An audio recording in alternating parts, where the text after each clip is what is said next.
Je vous emmène aujourd'hui à Cambrai. Nous passons la porte, la vieille porte de la ville, pour arriver sur la grande place de la cathédrale.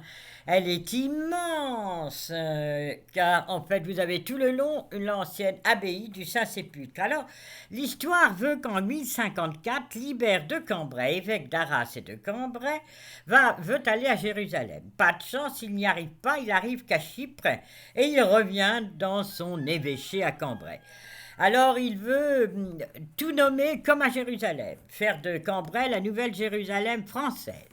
La colline s'appelle Gethsémani, le petit ruisseau de rien du tout s'appelle le Cédron, le monastère des Bénédictins, le Saint-Sépulcre.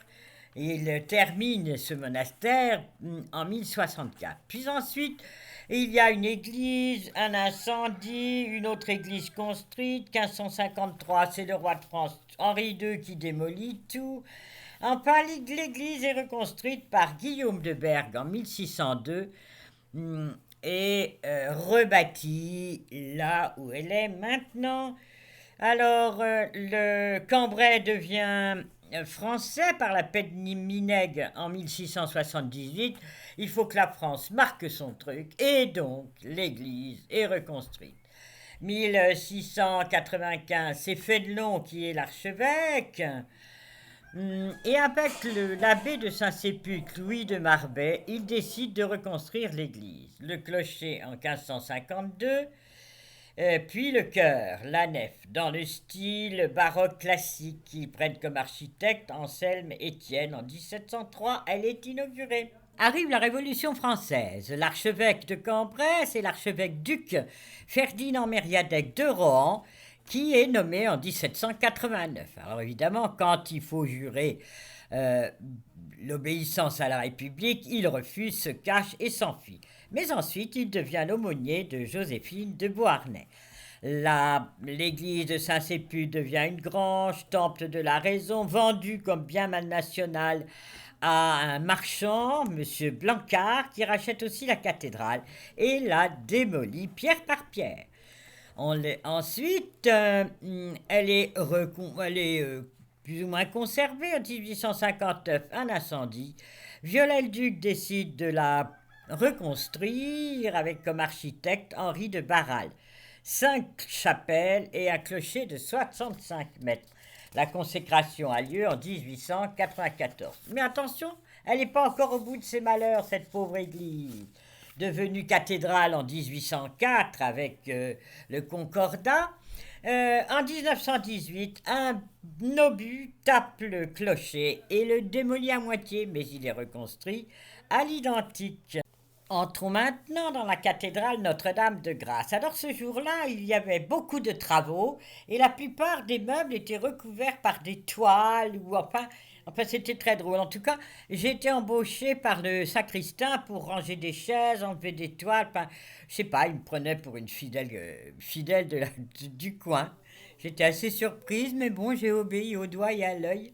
Alors voilà, ces grandes colonne, cette nef, vous voyez, tout à fait classique, c'est déjà le 14. Et là, dans les transepts, des grisailles, elles étaient en réparation. Alors, je vous ai mis une photo de Wikipédia.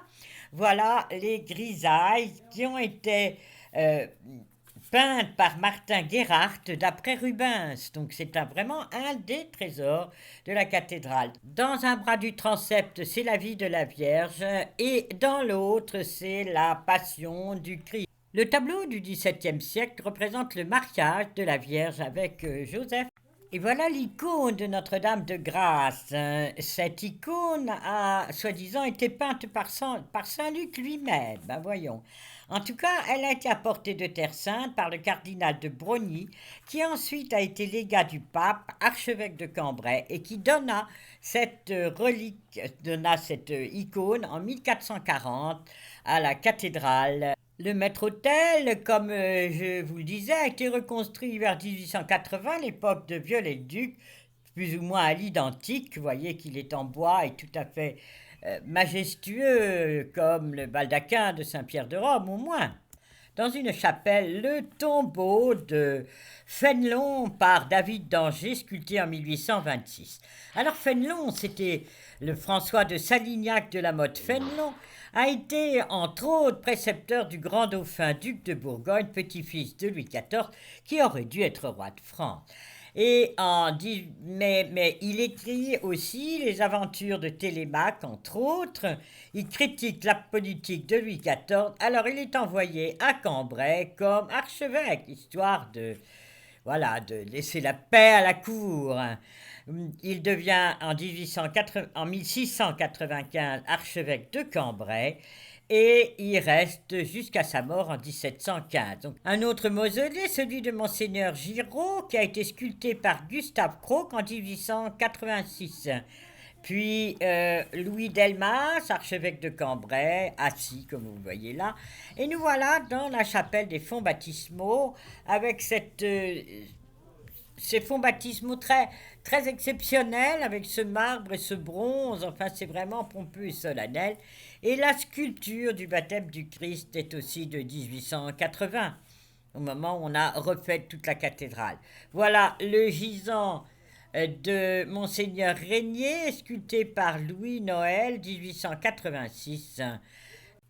La chaire date de 1895. Elle a été réalisée par la maison Buisine à Lille, avec le rabasson très original et les armes de l'archevêque de l'époque.